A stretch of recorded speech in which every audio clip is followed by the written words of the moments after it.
दोस्तों, आप सभी लोग कैसे हैं? उम्मीद करते हैं आप सभी लोग ठीक हैं। दोस्तों, आप सभी का मेरे YouTube चैनल क्राइम की कहानी में स्वागत है। आज की कहानी एक ऐसी महिला की है जिसने अपनी जिस्मानी आग बुझने के लिए अपने पड़ोस के व्यक्ति से के साथ संबंध बनाए और नतीजा अपराध। दोस्तों, आप सबसे अनुरोध है चैनल को सब्सक्राइब करें, चैनल लाइक करें और कमेंट करें। अपने दोस्तों के साथ शेयर जरूर करें। बहुत से लोग हैं जो सब्सक्राइब नहीं करते हैं। आपके सहयोगी से मुझे हिम्मत मिलती है, इसलिए कंजूसी ना करे। कहानी शुरू करते हैं। 21 अप्रैल 2021 को सुबह के यही कोई 6 बजे थे।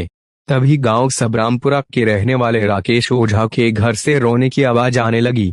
घर में एक महिला जोर जोर से रोते हुए कह रही थी, अरे मेरे भाग फूट गए रे, मेरे पति ने फांसी लगा ली रे, कोई आओ रे, बचाओ रे। रुदन सुनकर आस पड़ोस के लोग दौड़कर राकेश ओझा के घर पहुंचे। तब तक मृतक की पत्नी मंजू ओझा ने कमरे में पंखे के हुक से साड़ी का फंदा बनाकर झूलते मृत पति को फंदे से नीचे उतार लिया था। राकेश ओझा की लाश के पास उसकी पत्नी मंजू सुबह सुबह कर रो रही थी। मृतक का बड़ा भाई राजकुमार ओझा भी खबर सुनकर वहां पहुंच गया था। वह भी भाई की मौत पर आश्चर्यचकित रह गया। राजकुमार ओझा ने यह सूचना थाना कालवाड़ में दे दी। सूचना पाकर थाना प्रभारी गुरुदत्त सैनी पुलिस टीम के साथ घटनास्थल पर जा पहुंचे। घटनास्थल की जांच कर वीडियोग्राफी व फोटोग्राफी कराई गई। मृतक की पत्नी मंजू ओझा से भी पूछताछ की गई। मंजू ने बताया कि रात में राकेश ने किसी समय साड़ी का फंदा गले में डालकर फांसी लगा ली। आज सुबह जब मैं उठकर कमरे में आई तो इन्हें फांसी पर लटका देखकर नीचे उतारा कि शायद जिंदा हो, मगर यह तो चल बसे थे। इतना कहकर वे फिर रोने लगी। पुलिस ने वहां मौजूद मृतक के भाइयों और अन्य परिजनों से भी पूछताछ की। पूछताछ के बाद पुलिस को मामला संदिग्ध लग रहा था। आसपास के लोगों ने थाना प्रभारी को बताया कि राकेश आत्महत्या नहीं कर सकता। उसी समय मंजू रोने का नाटक करते हुए पुलिस की बातों को गौर से सुन रही थी। पुलिस वाले जब चुप होते तो वह रोने लग जाती। पुलिस वाले आपस में बोलते तो मृतक की पत्नी चुप होकर सुनने लगती। थाना प्रभारी गुरुदत्त सैनी ने संदिग्ध घटना की खबर उच्च अधिकारियों को देकर दिशा निर्देश मांगे। जयपुर पश्चिम डीसीपी प्रदीप मोहन शर्मा के निर्देश पर additional DCP Ram Singh Shekhawat, ACP Jhotwara Harishankar Sharma ने कालवाड़ थाना प्रभारी से राकेश ओझा की संदिग्ध मौत मामले की पूरी जानकारी लेकर उन्हें कुछ दिशा निर्देश दिए। थाना प्रभारी गुरुदत्त सैनी ने घटनास्थल की कार्रवाई पूरी करने के बाद शव पोस्टमार्टम के लिए भेज दिया। पोस्टमार्टम के बाद शव परिजनों को सौंप दिया गया। मृतक राकेश का शव लेकर उसकी पत्नी मंजू ओझा अपने देवर, जेठ वगैरह एवं तीनों बच्चों के साथ अपने पति के पुश्तैनी गांव रुआरिया मुरैना लौट गई। गांव रुआरिया में राकेश का अंतिम संस्कार कर दिया गया। राकेश ओझा बेहद जिंदादिल इंसान था। ऐसे में उसके इस तरह आत्महत्या करने की बात किसी के भी गले नहीं उतर रही थी। राकेश ओझा की मौत पुलिस को संदिग्ध लगी थी। पुलिस को जब पोस्टमार्टम रिपोर्ट मिली तो शक पुख्ता हो गया। पोस्टमार्टम रिपोर्ट के अनुसार मृतक राकेश को गला घोंटकर मारा गया था। तब डीसीपी प्रदीप मोहन शर्मा ने एक टीम गठित कर निर्देश दिए कि जल्द से जल्द राकेश ओझा हत्याकांड का पर्दाफाश कर हत्यारोपियों को गिरफ्तार किया जाए। टीम में एसीपी हरिशंकर शर्मा, थाना प्रभारी गुरुदत्त सैनी आदि को शामिल किया गया। टीम का निर्देशन एडिशनल डीसीपी राम सिंह शेखावत के हाथों सौंपा गया। पुलिस टीम ने साइबर सेल की मदद लेने के साथ मृतक के पड़ोस के लोगों से भी जानकारी ली। पुलिस टीम को जानकारी मिली कि मृतक की बीवी मंजू के पड़ोस में रहने वाले बीरेश उर्फ सोनी ओझा से अवैध संबंध थे। राकेश और बीरेश ओझा दोस्त थे और दोनों पीओपी का काम करते थे। बीरेश अक्सर राकेश की गैर मौजूदगी में उसके घर आया जाया करता था। लोगों ने यहाँ तक कहा कि बीरेश जैसे ही राकेश की गैर मौजूदगी में उसके घर जाता, मंजू और बीरेश कमरे में बंद हो जाते थे। यह जानकारी मिलने के बाद पुलिस ने मंजू और बीरेश उर्फ सोनी ओझा के मोबाइल की कॉल डिटेल्स निकलवाई। कॉल डिटेल से पता चला कि जिस रात को राकेश की हत्या हुई थी, उस रात 10 बजे मंजू और बीरेश के बीच बात हुई थी। उसके बाद भी हर रोज दिन में कई बार बात होती रही। राकेश की हत्या से पहले भी मंजू और बीरेश के बीच दिन में कई बार बात होने का पता चला।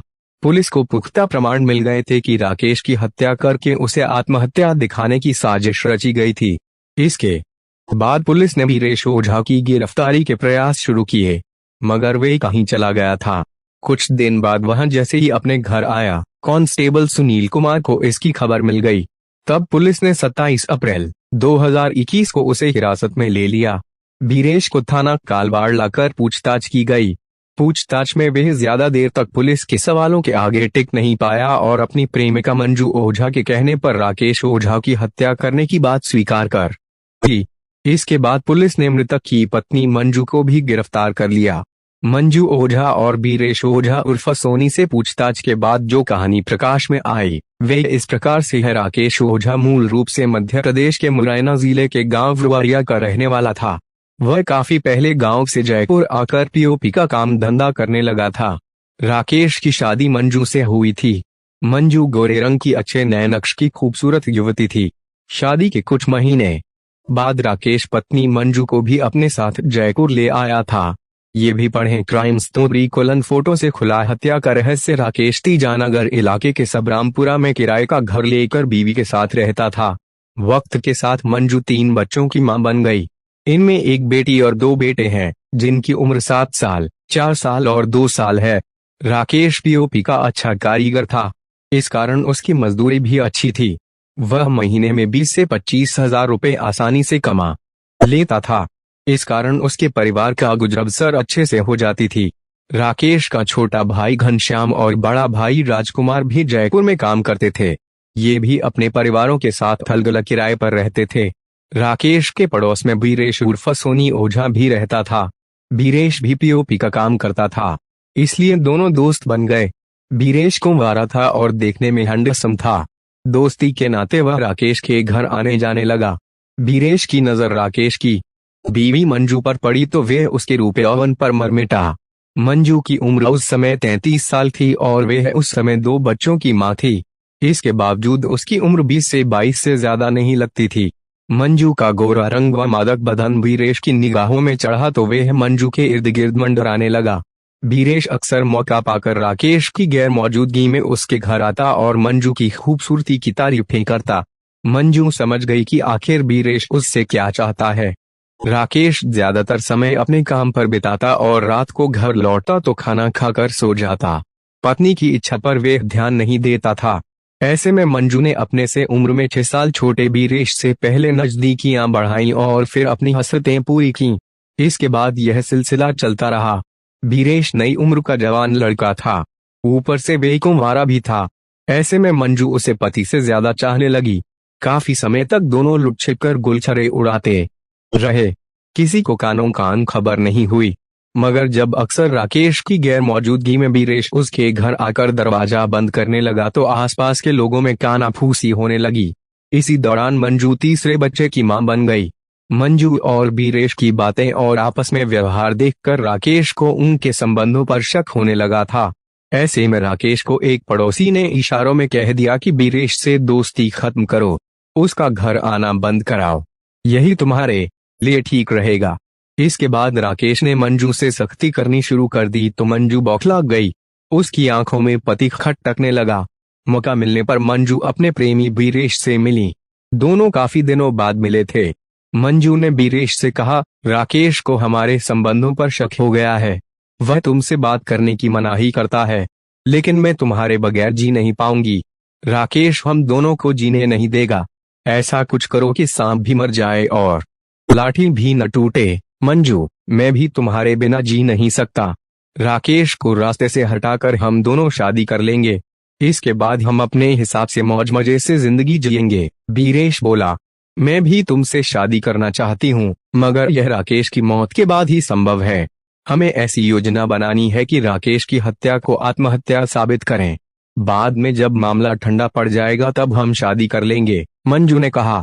इसके बाद दोनों ने योजना बना ली। 20 अप्रैल 2021 की रात मंजू ने तीनों बच्चों को खाना खिलाकर कमरे में सुला दिया और उनके कमरे का दरवाजा बाहर से बंद कर दिया।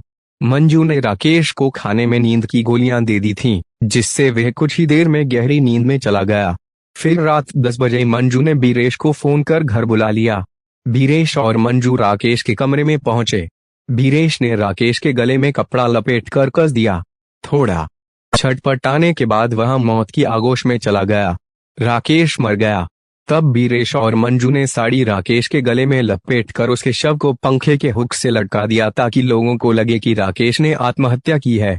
इसके बाद वीरेश अपने घर चला गया और मंजू सो गई। अगली सुबह 6 बजे उठकर मंजू ने योजनानुसार राकेश के कमरे में जाकर रोना चिल्लाना शुरू कर दिया। तब रोने की आवाज सुनकर आस पड़ोस के लोग और मृतक के भाई वगैरह घटनास्थल पर आए। तब तक मंजू ने राकेश का शव फंदे से उतारकर फर्श पर रख लिटा दिया था। इसके बाद पुलिस को सूचना दी गई और पुलिस ने कार्रवाई कर राकेश ओझा हत्याकांड का पर्दाफाश किया। पुलिस ने राजकुमार ओझा की तरफ से मंजू ओझा और उसके प्रेमी वीरेश ओझा उर्फ सोनी के खिलाफ भावनवे की धारा 302, 201, 120B के तहत रिपोर्ट दर्ज कर ली। आरोपियों से मोबाइल और गला घोंटने का कपड़ा व साड़ी जिसका फंदा बनाया गया था पुलिस ने बरामद कर ली। पूछताछ के बाद मंजू और वीरेश को 28 अप्रैल 2021 को कोर्ट में पेश कर न्यायिक हिरासत में भेज दिया गया। दोस्तों, आपको कहानी कैसी लगी कमेंट करके जरूर बताएं और एक बार आपके लॉन्च किए गए चैनल को सब्सक्राइब करें और लाइक करें, शेयर करें। कल से एक और नई कहानी के साथ, तब तक अपना प्रॉप्स शेयर करें और